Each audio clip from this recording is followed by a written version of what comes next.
I need you to carry that with you wherever you go. The streets is a little heated right now. Egan is still out there. I've never taken my eyes off of him. They come for one of us, they come for all of us. I am dead in here without your help. When I can't use you no more, you done. You getting ready to go to war or what? Count me in. I don't just trim family trees. I cut them all the What is good, YouTube? It is your boy Mr. Power, and I am back with another video.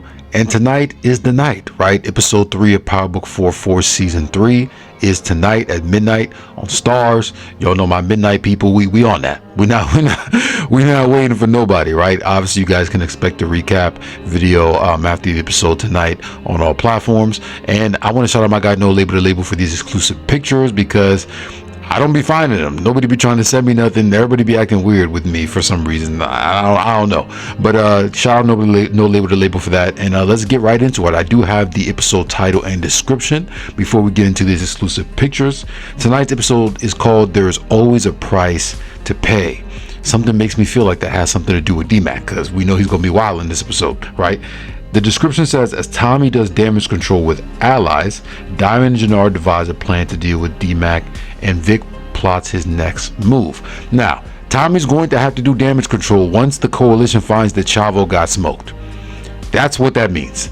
Because they were already mad as fuck that he brought the head to the meeting, and like they have this whole war with the cartel. They're not happy about that. They're very upset about that. So he's going to have to do a lot of damage control, and all of this stuff that's happening that's kind of pushing Tommy away from the coalition and the organization is going to ultimately lead to him getting kicked out of CBI. It's so obvious. Like, if you guys haven't peeped it by now, peep, right? We know Diamond and Jannard have been trying to get rid of D-Mac for a little while now, and we know D-Mac is going on a mission, a robbery again, and we know that Jannard is the one who proposed that robbery. So this is likely a move from Diamond and Jannard devised to get rid of D-Mac without it coming back on them, right?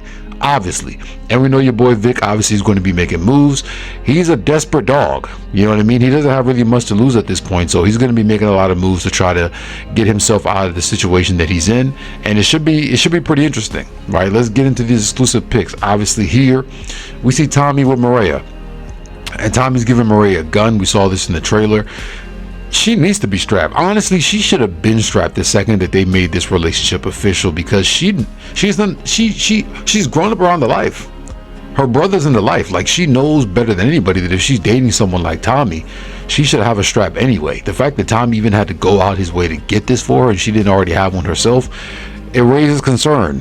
It raises cause for concern. It's a red flag for me. So yeah, it's going to be hard for Tommy to really protect Mireya, to be honest, bro, because we've seen Tommy's history with women, and some of those women he's killed, like Holly, and some of those women have gotten killed by proxy, like Gloria from season 1, but she wasn't really like a love interest. She was kind of just something that Tommy was piping for a little bit, right? It wasn't nothing crazy. So yeah, you guys we're gonna have to wait and see how that works, right?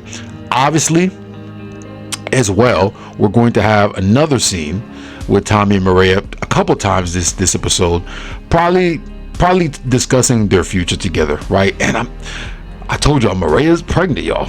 I don't know if she's gonna tell him this episode, but she's gonna have to tell him at some point, because it's a big deal. It's a big deal, and I really think that it's going to play a huge part in this season and how how the relationship goes moving forward. I really hope that Mireya survives for the sake of Tommy and his well-being, because he's never really had a love interest that's lasted long term, and I feel like he deserves it.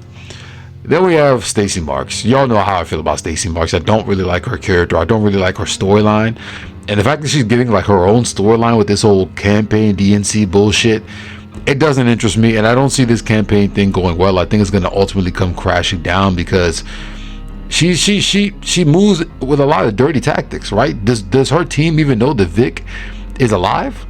You know what I mean? I think outside of the Bobby DeFranco, who are her husband, who she's about to get a divorce with, I don't think the rest of the team really knows. She's kind of keeping shit under wraps. So that's going to get exposed eventually, and we know that Tommy knows now that she's running for mayor or whatever, so he's definitely going to try to utilize that to his advantage. We see another scene with Mireya, Miguel, and some other new character that's probably family or whatever.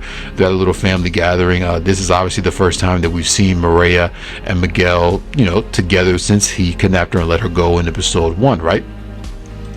And then we have another scene with Mireya and Miguel having an intense conversation, and it's probably about Tommy and their relationship, and probably Miguel telling Mireya like, yo, like, why are you still messing with this dude? Like, he's my competitor, you know what I mean? And obviously we know Miguel did hire a hitter to get rid of Tommy, and you know, we're gonna see if that hitter is successful. Obviously he won't be, because it's Tommy and he's the main character and this is his show, and we know he's not going to die. So Miguel's going to be trying to do everything he can to get rid of Tommy, but it's not going to work, right?